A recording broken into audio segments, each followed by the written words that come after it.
I love shop management games like Ricketeer and Moonlighter. Running a shop by day and fighting monsters by night is fun, but I always felt like there was a large disconnect between the two systems. Why do I need to abandon the shop to fight monsters, or vice versa?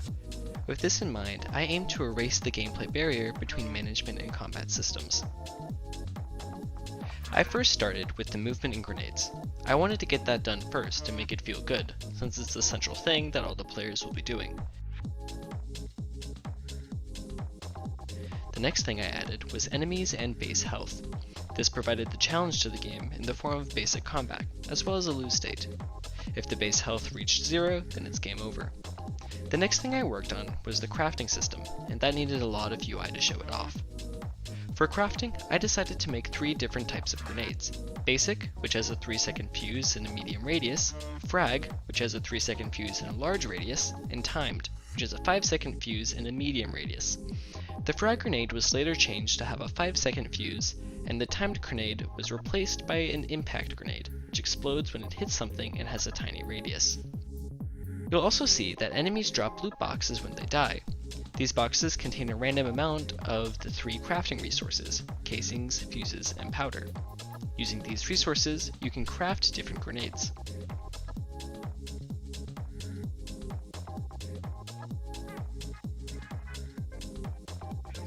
After that, I implemented the last 2 systems, the selling station and the begging altar. In the selling station, the player has 2 options: buy materials for money or sell grenades for money via orders. The money is there both as a way to gain more materials and as a win condition. The player must amass $500 in order to win the game.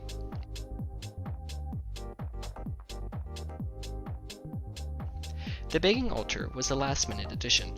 I realized that new players might just want to fire off as many grenades as possible, which would mean there wouldn't be any grenades left to play the game with, essentially soft locking themselves. The altar gives 1 of each grenade and refreshes every 30 seconds. This way the player will almost always have grenades available. One of the main pillars of this game was that I wanted everything to be connected to one central resource.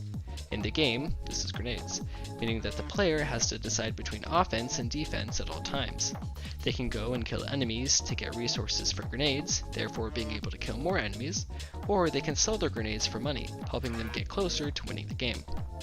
So did I accomplish my experience? I believe so, and my testers believe it too. By breaking the wall between 2 traditionally separate systems, by combining time-based ordering, crafting, and essential resource, with combat-based resource gains all in one scene, I created a prototype that feels cohesive, fun, and easy to play.